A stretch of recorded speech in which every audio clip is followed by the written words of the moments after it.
Paro dreams of 7 fat sheaves of wheat and 7 thin ones, and 7 fat cows and 7 thin ones. After awakening with agitation over the dreams and finding that none of his servants can interpret them, Yosef is summoned. In verse 25, Yosef tells Paro, Vayomer Yosef el Paro, Chalom Paro echad hu, et asher Elohim oseh higid leParo. And Yosef said to Paro, Paro's dreams are one and the same. God has told Paro what he is about to do. What we initially thought were 2 dreams, Yosef reveals to be actually 1. How many dreams did Paro really have? Looking back at the dream sequence, there's a hint that supports Yosef's interpretation. In verses 4 to 5, Paro dreams of the cows. Vatochena ha-parot ra'ot ha-mar'eh, v'dakot ha-basar et shava ha-parot yafat ha-mar'eh, v'habriot v'yikatz Paro. And the ugly gaunt cows ate up the 7 handsome, sturdy cows, and Paro awoke.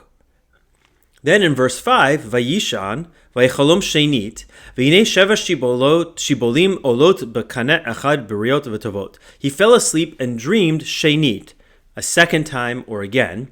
7 ears of grain, solid and healthy, grew on a single stalk. It seems as if Paro woke up and then went to sleep again and had a second dream. However, after the second dream, the Torah describes things slightly differently. Verse 7 states, Vativlaena hashibolim hadakot et sheva shibolim habriot v'amalaot v'yikatz Paro v'hinei chalom. And then the thin ears swallowed up the 7 solid, full ears, and Paro awoke. It was a dream. Here the Torah adds the phrase, and behold, it was a dream, which, as Ramban notes, is a significant clue.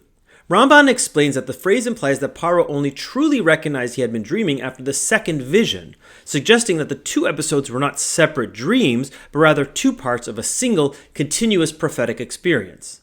The first awakening was not a full return to consciousness, but rather a pause within the same dream sequence.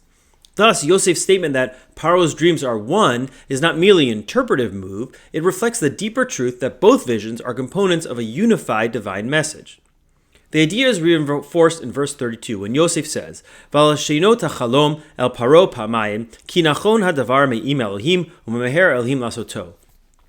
As for Paro having a dream twice or 2 times, it means that the matter has been determined by God and that God will soon carry it out.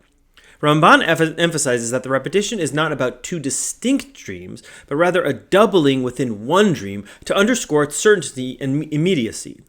The Torah's phrasing and Yosef's interpretation together reveal that the dreams are not separate, but a single prophetic communication from God, delivered in 2 parts to emphasize its urgency. One can envision in the dream, Paro then being out in the field and looking at the cow sequence, and then, after a moment of uncertainty, looking again and seeing the cow sequence, as a way for God to explain that the famine will not just encompass the sheaves and the grain, but also the cows and the livestock being harmed as well.